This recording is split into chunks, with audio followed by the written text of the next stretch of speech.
Good evening, viewers.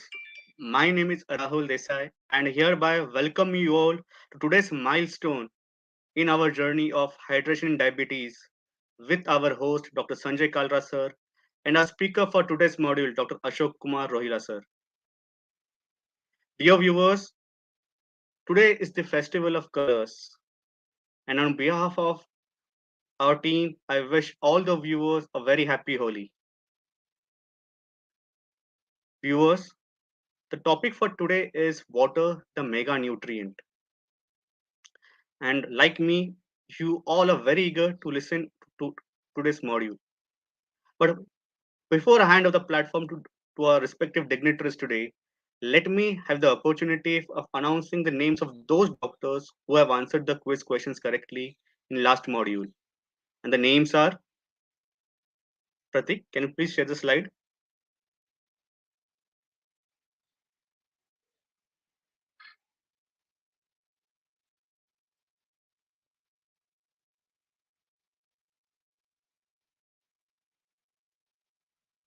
Dr. Vishal Shekhar from Bihar, Dr. Nitin Goswami from Gujarat, Dr. Mohammad Ashraf Nanda and Dr. Shahid Hussain Sofi from Jammu and Kashmir. From Madhya Pradesh, we have Dr. Jitendra Soni Kala and Dr. Madhuri Raghuvanshi. From Maharashtra, we have Dr. Aspi Mehta, Dr. Hitesh Vora, Dr. Manju Vasudev, Dr. Nita Kochar, Dr. Jitendra Luthra, and Dr. Atul Doshi. So, congratulations to all the winners. And with this, I hand over the platform to Dr. Kalra sir and our speaker, Dr. Ashok sir. Thank you, Rahul, and good evening, everybody. Wishing everyone a happy and colorful Holi, and may your life be full of colors. We are in this journey of learning about water. We've already had two talks by experts, and this discussion about hydration, about water, has actually left me thirsty for more knowledge. I really want to know if water is essential for life, why don't we call it a nutrient? We classify nutrients in so many ways, carbohydrates, fats, proteins, minerals, vitamins, electrolytes. Why have we never counted water as a nutrient? Let's see if this thought process is correct. And to share this with us, we have Dr. Ashok Kumar Rohila from Panipat in Haryana. Warm welcome, Dr. Ashok. Thank you, sir. Dr. Ashok, we have doctors logged in from across the country. So happy Holi to you, a very colorful Holi to you. And Thank you, sir. Same to the first question that is coming across from the audience is, sir, what is your favorite beverage? you. Sir, my favorite beverage is water. I will say water, which is, and many times when, of course, the water is the main adjuvant in almost every case, and sometimes the preference will change from occasion to occasion. But obviously, the favorite drink is water, sir. Is water. And so a happy Holi to you from Sadam Deshwali ji, Ajay Kumar ji, and Deepak Dhamecha ji, and also Nitin Narula. And with this, perhaps you'd like to begin your talk and explain to us what water is and what its nutritional value is. Yes, sir. Thank you, sir. Thank you for the starting with the lightning conversation. First of all, happy is not only the festival of the colors, but I will say it's a festival of colors plus water. Whenever there is scarcity of the colors, we always try to use water and adjust with that. So water, in the morning we all have played holy with colors and the water. And at the outset, I'm really thankful to Sanjay Kalra sir for allowing me opportunity to speak on this particular topic. And as the sir have already said that he is more thirsty about the knowledge about the water, I think the same situation is with me. For the first time, I feel that I'm sensitized about the need of learning more about the water. We as an endocrinologist, when we are seeing in our OPD, many of the patient, we always advise them to take more water. And especially in type 1 diabetes, when we are discussing about the sick day rule, in sick day rule, the use of water is very integral, and we always say whenever you get sick, any patient of type 1 diabetes, we say that you should take plenty of liquids, and in that liquid the major portion should be water. So that is what we explain to our patients. And uh, can I have slides, please?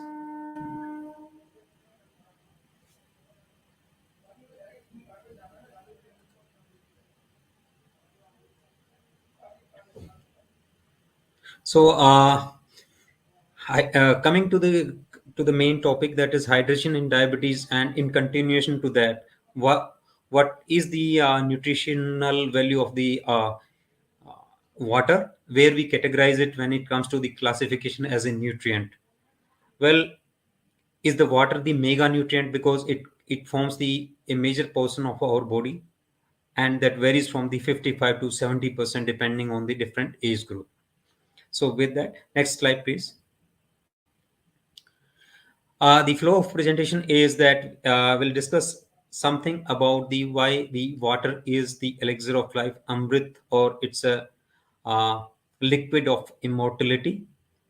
We will discuss a little bit about the nutrients, what is the definition of a nutrient, and what is the classification of micro, macro, and mega nutrient. Mega nutrient excess and deficiency, like what we discuss when we are discussing with any other nutrient, for example, carbohydrate deficiency and excess. Similarly, micronutrient deficiency and excess, and journey of water and public hygiene in very brief. Next slide, please. So why I say that the water is the elixir of life? Well, water provides the immortality to the not to a particular individual, but to the species. It is difficult for a species to survive and perpetuate without the availability of the water. What we have seen, whenever there is a drought, there is a migration of the animals and the human beings, and that is why the water is very essential, and it is for the perpetuation of the species, and it is the elixir of life, or the liquid of the immortality. Next slide. Samundra Manthan, we all know that in this Samundra Manthan, the churning of the Samundra brought out the Amrit, which they drink, and the Asuras didn't get it. So that is why they become immortal and Asuras become mortal, and this was all because of the Vishnu.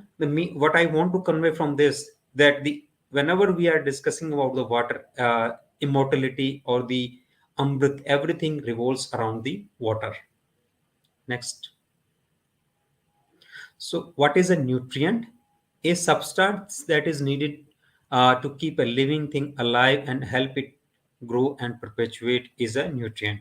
Now, depending on the amount in which it is required in the body, we can classify nutrients into micro, macro, and the finally mega nutrient, depending on the percentage of which is required. If it is required in very small quantities, we say it is micronutrient, less than 1% of the total dry weight. If it is required in large quantities, it is a macronutrient. And when it is required in very, very large quantities, then it is a mega nutrient. Next slide, please. So the micronutrients are the elements, for example, the elements which are zinc, selenium, manganese, iron, copper, chlorine, and we all know about the iodine. If iodine deficiency is there, it will lead to hypothyroidism, goiter. And what we all know, if we go into the history of the endemic cretinism and endemic goiter, we will see that the single simple step of the fortification of the table salt with the iodine have led to dramatic reduction in the incidence of the goiter and cretinism. So this is what we know, that how important micronutrients are. Next slide, please. Macronutrients are the elements which are present in the large amounts in the tissue, and they are in excess of the 10 millimole per kg of the dry matter. Macronutrients include carbohydrate, hydrogen, oxygen, nitrogen, phosphorus, sulfur, potassium, and calcium and magnesium. So these are multiple macronutrients which are required and are required for the formation of the proteins, carbohydrate, and fats. Next. Now, the next important nutrient which is required in the body is the water aqua. Water forms the almost 70% of the 70 to 75% of the body of a newborn, and depending on the different age group, the percentage of the water in body varies. In the adult male, the percentage is roughly 55 to 60%, and in the infant the percentage is more. That is why we see that the dehydration or the issues related with the, if the poor feeding is there, dehydration is very common in the infancy. And so it is also common, it is also frequently seen in the elderly population also, but the dramatic manifestations or the good amount of the data which we are having is from the pediatric population when it comes to the dehydration. Next, please. Now, the different theories are there about the origin of life. Why I want to put it that the even the evolution or the evolution of the living beings also is postulated to have originated in the water. That is why water is very important, and different the common ancestral theory says that there was a common ancestor of the every living being on this earth, and the probable origin was in the water, submarine water. In it was in submarine water and with in the alkaline milieu of the sea. Next, please. Now, the most abundant nutrient in the human beings is the water. Water by the human, as I have discussed, that 75% of the infant. Now, what is the practical relevance of this percentage of the different, according to the different age group? As I mentioned, that the dehydration, that is why the dehydration is more frequent in the infants. And what we see during the diarrhea and vomiting, it is very frequent. Dehydration is also common in the adults also, but the adults they tolerate it better than the younger and the very elderly population. Next. Now, we know that the nutrient excess and the deficiency lead to the pathological states. Does it hold true for the water also?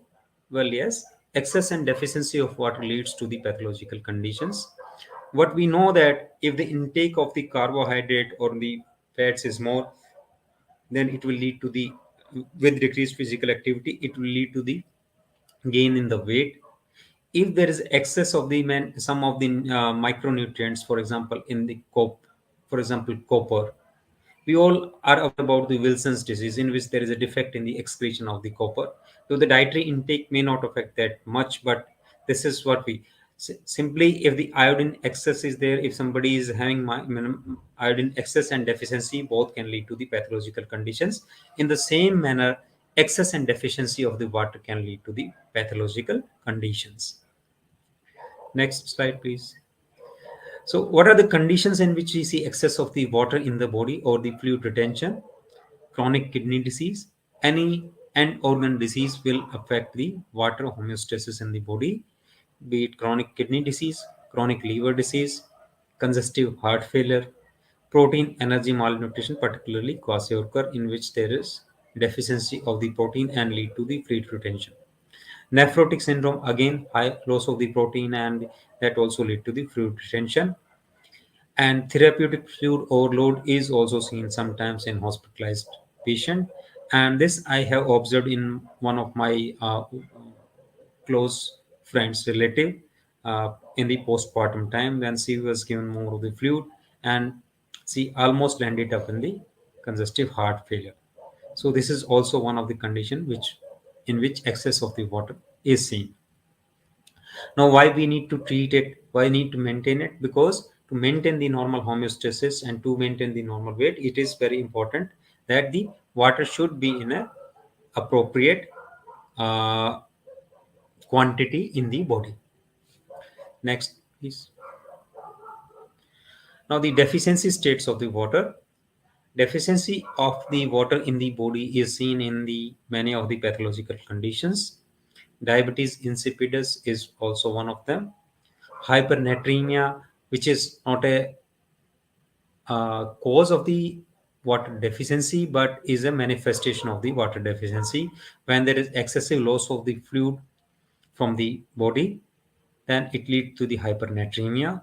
We also see water deficiency when a patient of diabetic ketoacidosis or hyperosmolar non-ketotic coma is coming to us. Now, last but not the least, and is one of the most common condition which we see, uh, in which we see water deficiency, is in the pediatric population. Whenever there is chronic diarrhea and vomiting, it can lead to the water deficiency. And even many other conditions, when when the oral intake is poor, it can lead to the water deficiency. And sometimes the water deficiency, mild to moderate, mild water deficiency may not be that obvious clinically, but actually patient is, or a person is very uncomfortable about that. So this is how we see that the water deficiency and excess, like any other micro or macronutrient nutrient, will affect the body in pathological states and in the normal physiological states. So we can simply say that yes, water is a mega nutrient, and it need to be taken in proper quantity in the body. So our kidneys are very well equipped with the mechanisms to maintain the normal homeostasis. Now, diarrhea, as I have discussed, is a leading cause of death in children. And next slide, please. Now, the most important treatment for the diarrhea, vomiting, and the dehydration is the water which contain electrolytes into it. And what we say technical, or the name is ORS, oral rehydration salts. ORS was a breakthrough in the management of the diarrhea, and the mortality significantly came down by the simple measure of using the water with electrolytes that was in the form of the ORS. So water with the electrolytes is very important. Next slide, please. Now, other therapeutic uses of the water include dehydration. I already mentioned. Adjuvant. Water is adjuvant to the any therapy, in almost every therapy in the hospitalized patient, be it the injectable therapy in which it can be used as diluent, be it IV therapy in which IV fluids are used, in which the base or main base is the water, in which electrolytes and the glucose is added. It is used in the treatment of the hyperglycemia. We always give a bolus in the starting, and it is used in treatment of that also. In renal stone therapy, if the patient is having renal concretions and not obvious stones, then we always advise that okay, you take plenty of the water so that whatever the concretions are there can get washed away. Heat exhaustion, it is a treatment of the heat exhaustion, we know. And whenever there is a summer season, we always advise to take plenty of the water to avoid. Sick day rule in type 1 diabetes, as I have already mentioned, is it is very important to take plenty of liquid. Fluid therapy is in almost every hospitalized patient, whether human or veterinarian. Uh, Water is very important. Next, please. Next slide, please. Now, the different waters are types of the water which are used. One is the tap water. Pros and cons means it is affordable and used in household, but the difficult part is that many times it is contaminated with plastic and many other things. So, need to be used with caution if there are no other options available. Next, please. Mineral water, it is fortified with the different minerals suitable for drinking. Negative part is that it is packaged and the bottle disposal is required. Cost is also an issue. You can difficult to drink packaged mineral water each and every time. Next. Distilled water, it is purified water and removes the almost everything from the water. It is demineralized, so it is not so suitable for the drinking. Next, please. Now, what is the trend actually? Now, the recent trend which we are seeing is about the alkaline water, and the water which is purified through the copper water purifiers and is fortified with copper. Well, we can say that simply at present there is no concrete evidence in favor or against of these types of the water. Alkaline water, they say, prevent renal stones and maintain normal alkaline body milieu. But the negative part is that If we take it, it may neutralize the gastric acids and which may further prevent the degradation of the bacteria. So right now there is no concrete evidence. I would like to have the views of the house in it. And one more type of water which I have also tried once is the glacier or the spring water. The taste is very good. It is once I was in Himalayas, so I tried that. The taste is very good and the water tastes so different. But if we are getting for the packaged glacier or the spring water, it is very costly. So far from the reach of uh, common person. So if there are any questions, next slide, please. I think we are having two questions. So the questions for the quiz for the today is which of the whether the statement is true or false. Distilled water is demineralized. However, since the purification have removed harmful substances, is it fit for the drinking purposes? We have to choose between true and false, A and B.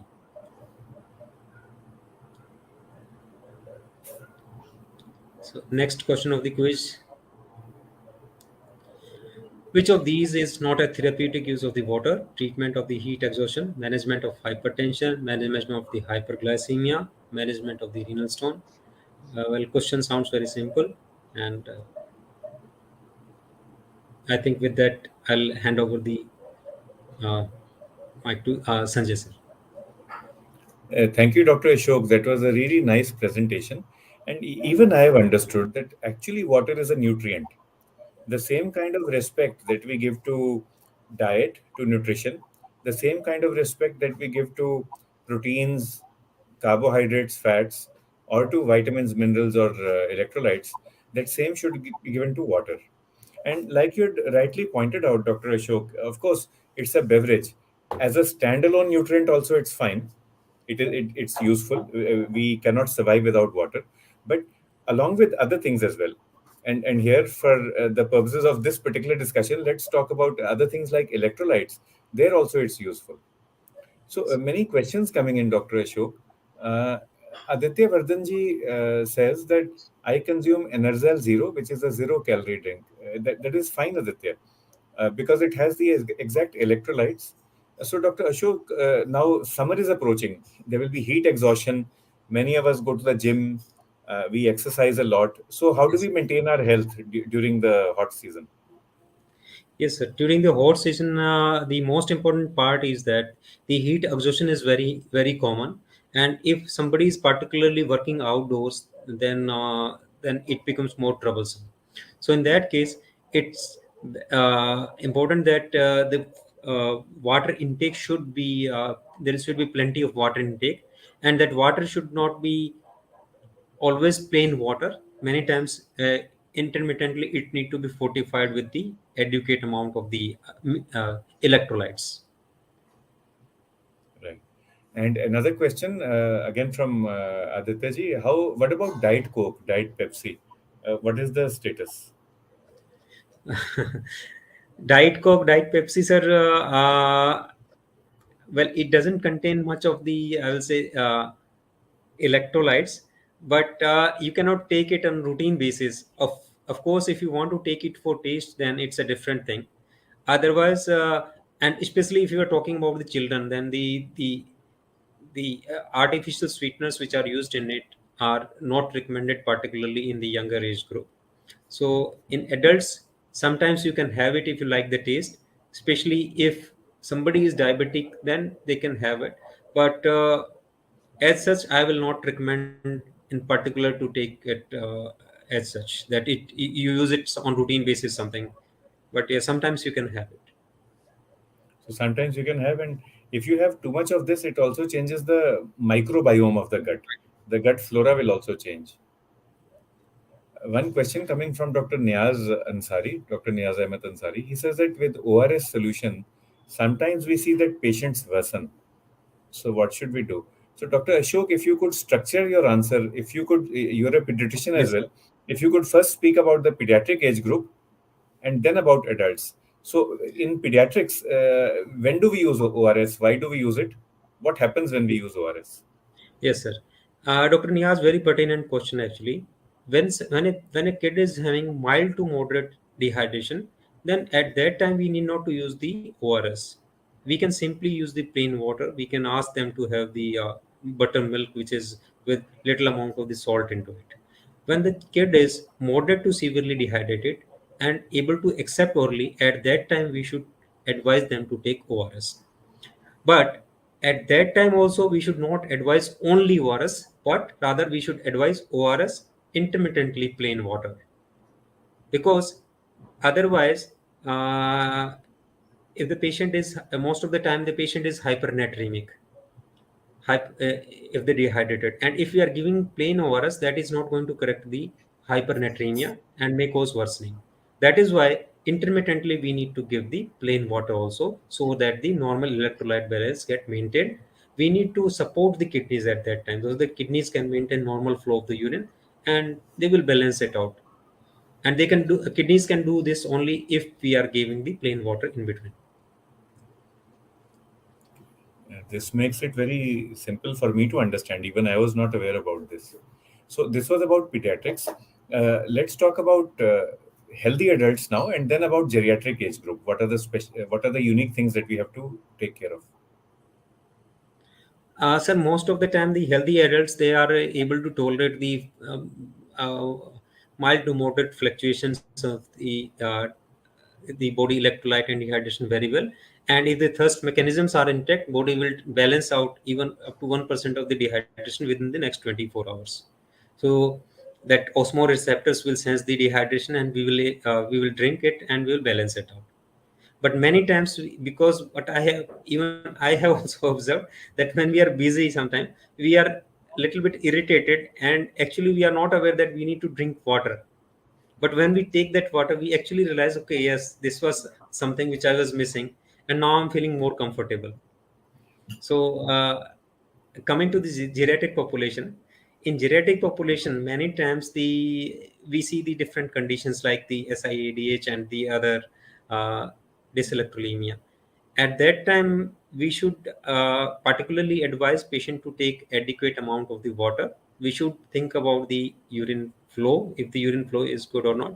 We should also assess the associated comorbid conditions in the geriatric population, whether if there is CKD, then we need to monitor, and we need to have a proper balance sheet need to be maintained about the water intake and the output.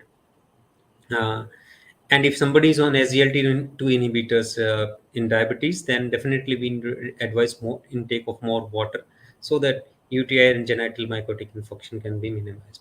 So I think you can add something, because uh, No, that's right. So, what you're saying is right. So, in pediatrics and in geriatrics, we should be even more careful. And especially in geriatrics, when you have someone who is confused, but even in young adults like us, when you get irritated, suddenly I feel happy calling myself a young adult. But Dr. Ashok is younger. So, but irritation, confusion, anger, irritability, these are also signs of hyponatremia. And you have to cover it with both water and with electrolytes. uh, what Dr. Ashok said, we also become irritable. There can be two or three reasons. And this is how we explain to our patients. Either there is too much of poison in your body. Maybe your liver is not working, your kidney is not working, but that will be very rare. That will be in, like 0.001% of the entire population of the country. But the more common reason would be that there is lack of nutrients in your body. How will a car or a motorcycle run if there is no petrol in it or no diesel? So it is possible there is too little of water in you. It is possible there is too little of salt or too little of sugar. And why don't we correct all of them? When we use the word salt in colloquial language, that would mean sodium chloride, table salt. But when you go to the Golgappe wala, now see how many salts and spices he puts in. And each Golgappa Master Ji will have his own unique signature, isn't it? We are all aware of that. So then the patient understands, and we say, let's give you a drink which will have all these things in it. That is how we promote the healthy use of water along with electrolytes. And some of the examples you are aware of, like Aditya ji had just pointed out about Enerzel Zero. So you can use Enerzel, which has got sugar in it, glucose.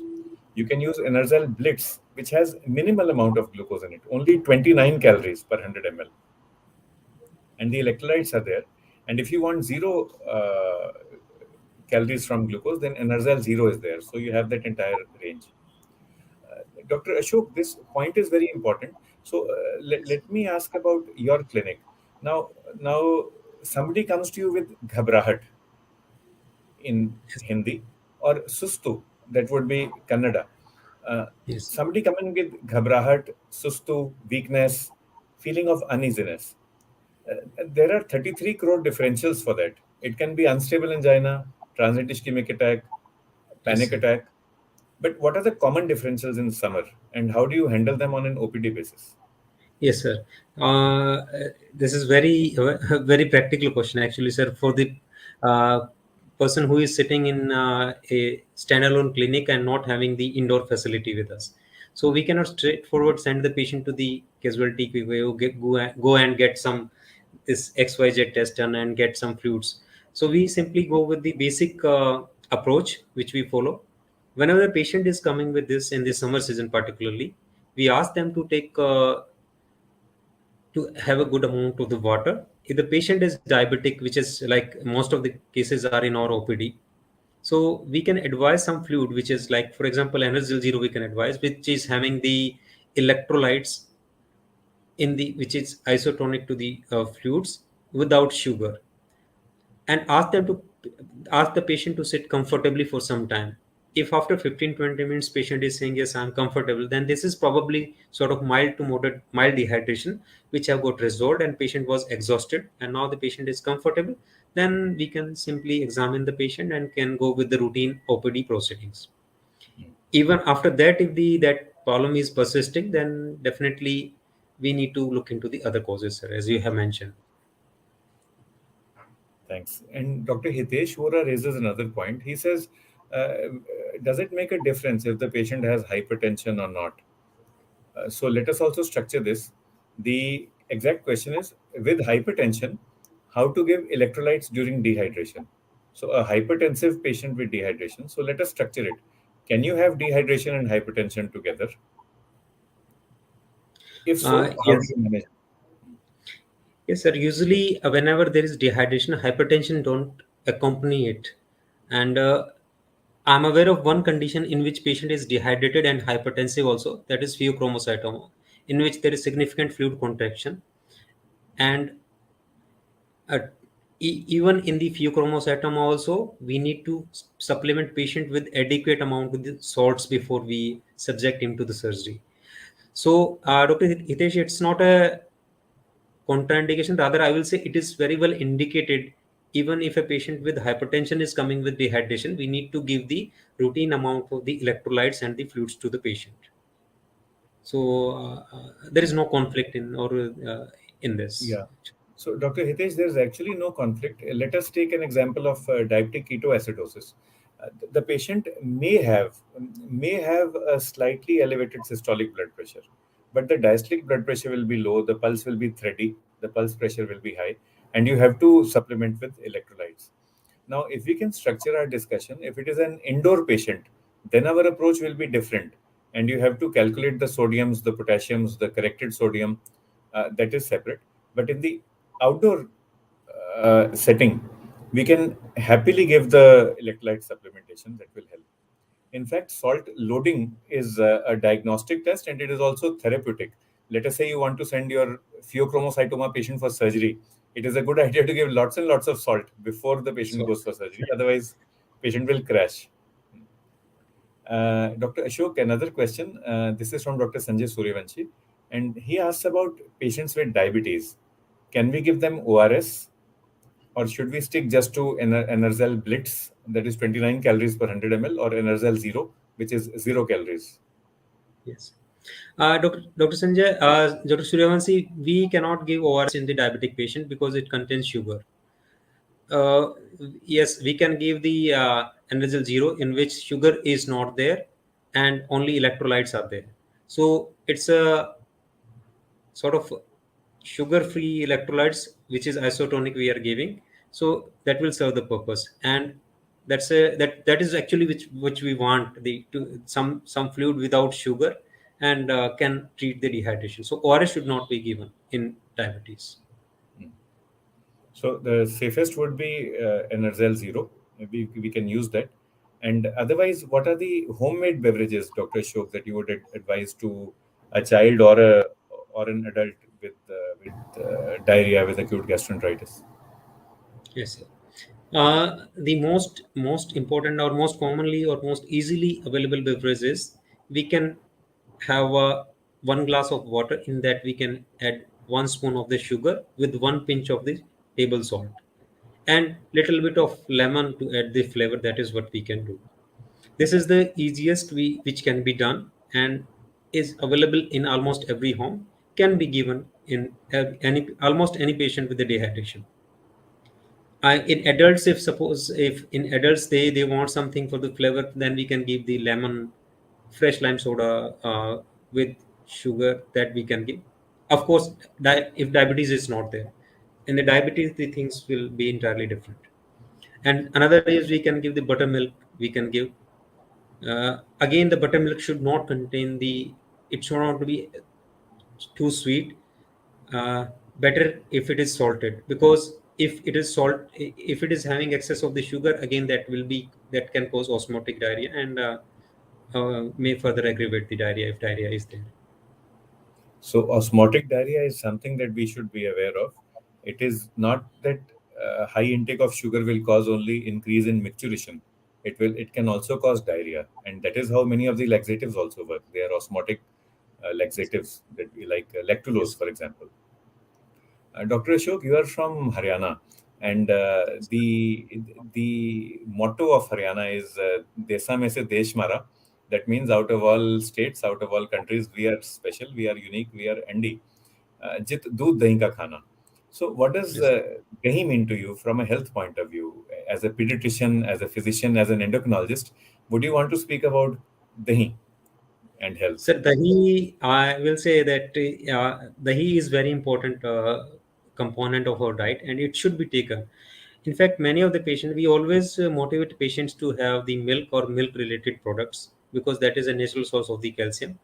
Also, a lot of the patients, or a lot of the people in the Haryana are vegetarians. Actually, when I see percentage-wise in comparison to the south and in comparison to the eastern part of the country, that is Kolkata and Bengal, so vegetarians are more in Haryana particularly.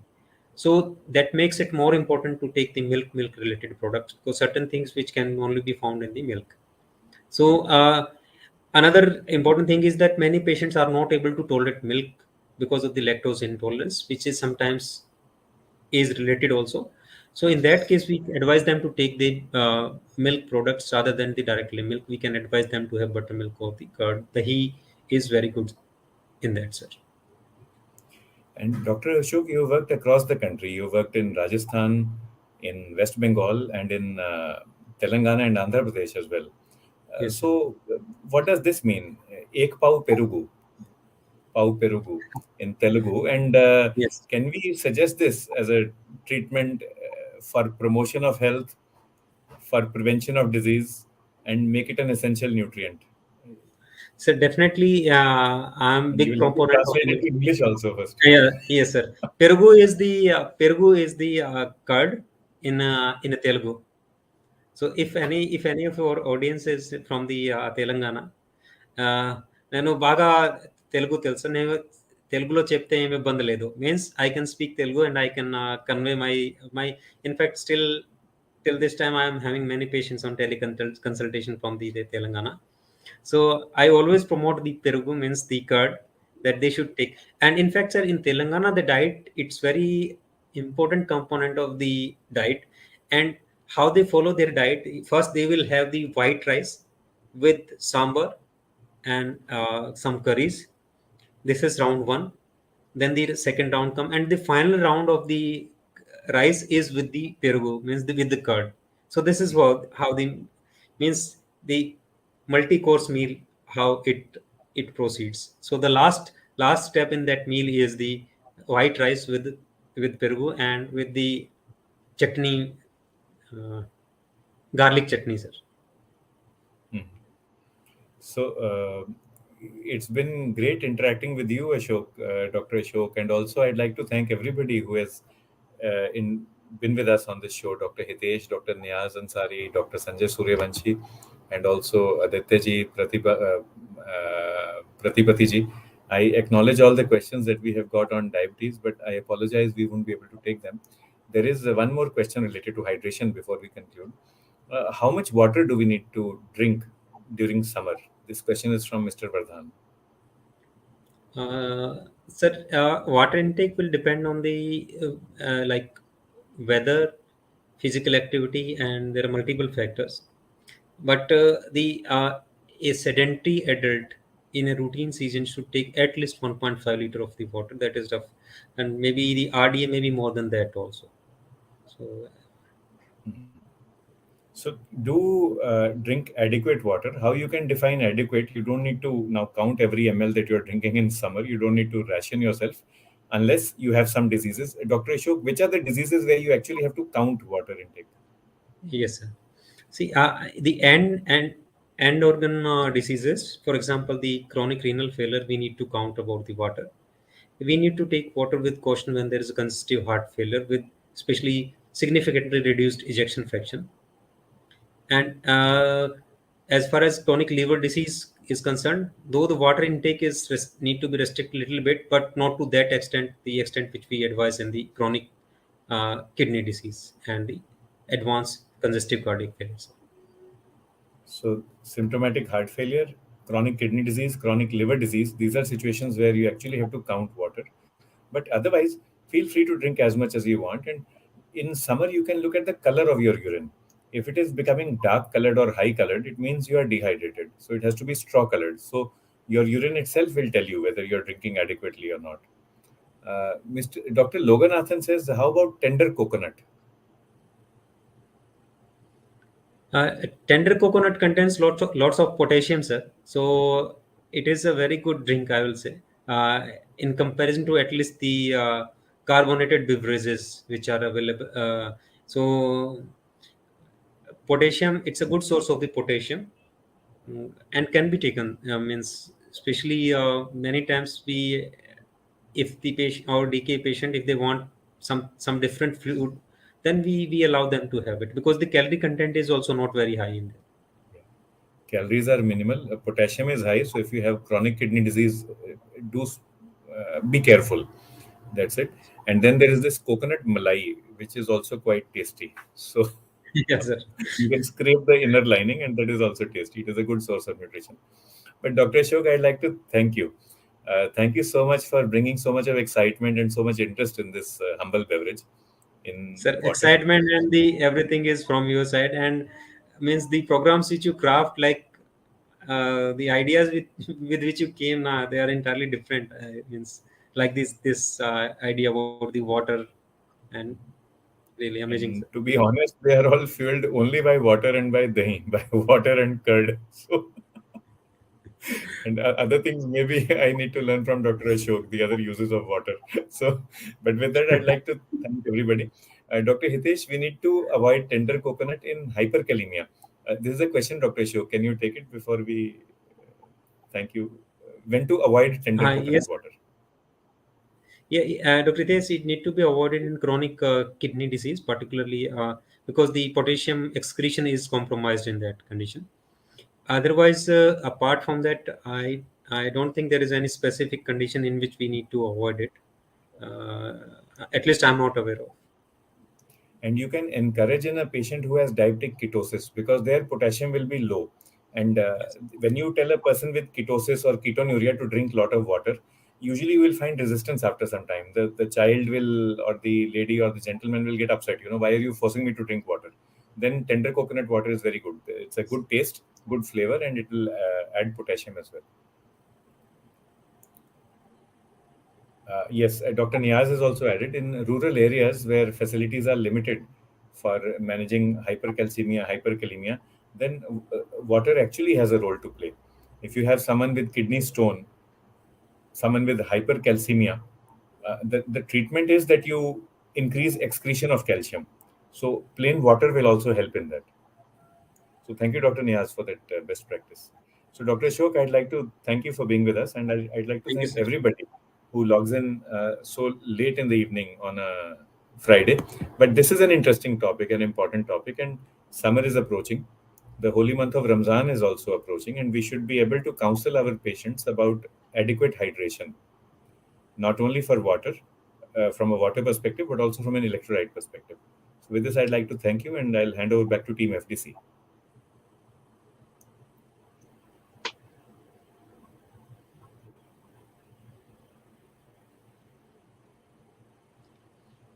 Thank you, Kalra sir, Dr. Ashok sir.